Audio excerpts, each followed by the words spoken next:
Bener kan omongan saya? Makanya seorang Prabowo itu kalau keluar negeri, ya kan, pasti, hah? Nanti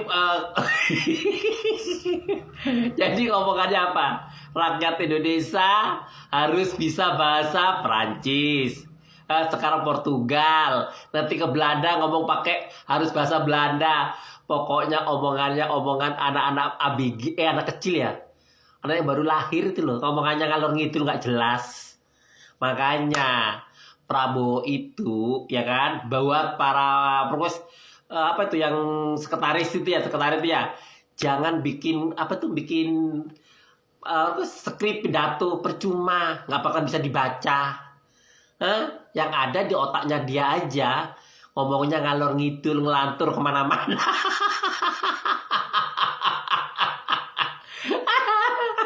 Jadi rakyat Indonesia tuh akan bingung, ya kan? Yang dipegang omongannya Prabowo tuh yang mana?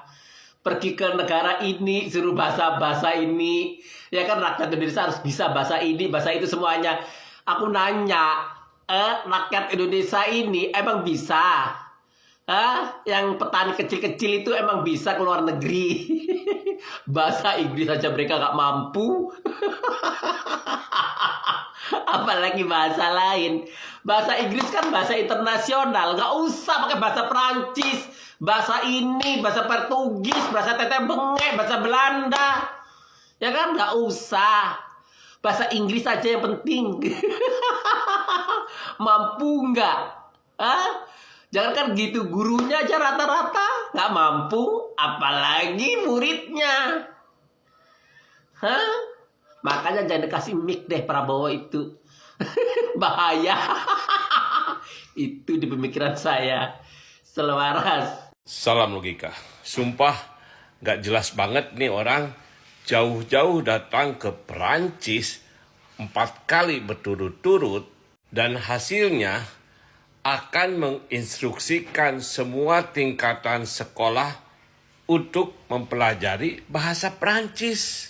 Itu saja Pak hasilnya. Sadar nggak sih Pak, uang yang dipakai Bapak bolak-balik ke Perancis itu bersama, pokoknya ada deh.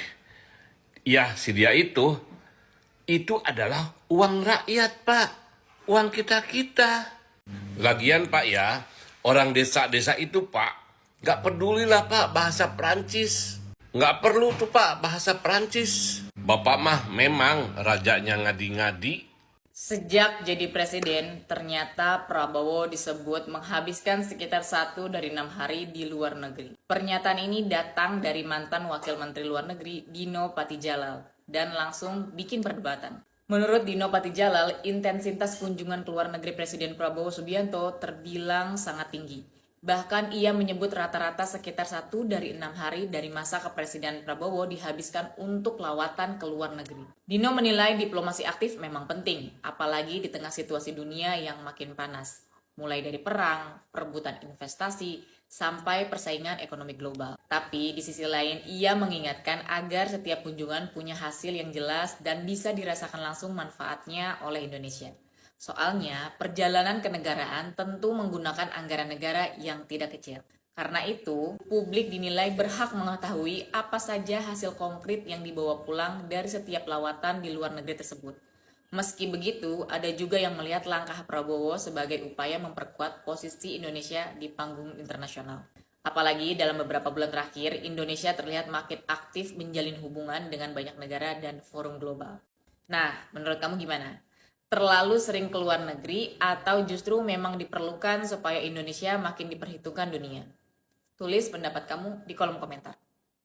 Presiden Prabowo sekarang mau sekolah di Indonesia itu belajar pakai bahasa Prancis. Katanya supaya hubungan Indonesia dan Prancis bisa makin erat.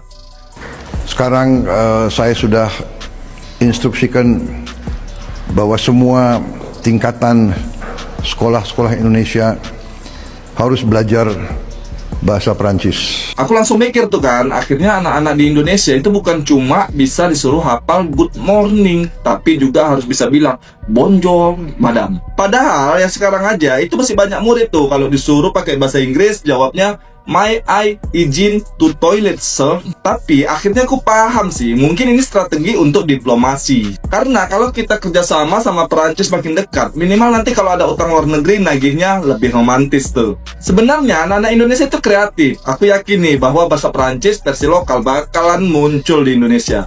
Bonjour bang, merci ya lur. Mungkin yang paling bahaya itu ibu-ibu malah. Begitu anaknya bisa bahasa Perancis, sedikit aja itu langsung pamer tuh ke tetangga. Langsung tuh ngomong tuh, anak saya sekarang sekolah internasional. Dan nanti tongkrongan bapak-bapak kayaknya bakal berubah. Menurut saya ekonomi global itu harus dilihat dari perspektif Macron. Padahal Macron yang dia tahu itu cuma makaroni Bantet depan rumah. Tapi ya keseluruhan bagus sih. Minimal nanti kalau rakyat lagi pusing hidup di Indonesia itu bisa mengeluh dengan lebih elegan. Bukan lagi, duh hidupnya susah, duh payah kali makan. Bukan. Tapi aduh li stres.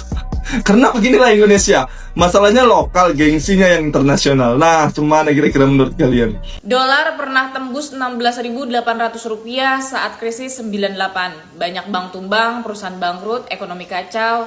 Tapi yang bikin banyak orang masih kagum sampai sekarang, dalam waktu relatif singkat, rupiah berhasil menguat ke kisaran 6.500-an saat era Presiden ketiga Republik Indonesia, B.J. Habibie. Bayangin, saat Indonesia dihantam krisis moneter, nilai tukar rupiah sempat jatuh sampai 16.800 rupiah per dolar AS.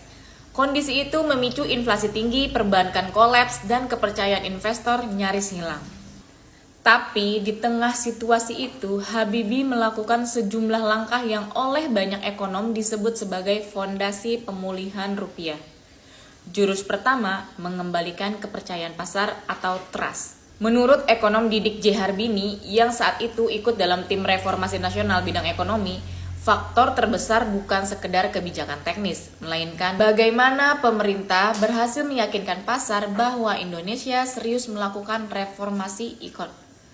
Jurus kedua, membersihkan sektor perbankan serta merestrukturisasi utang perusahaan besar yang saat itu menjadi sumber tekanan ekonomi. Langkah ini membantu memulihkan stabilitas sistem keuangan. Lalu jurus yang ketiga, mereformasi Bank Indonesia agar independen.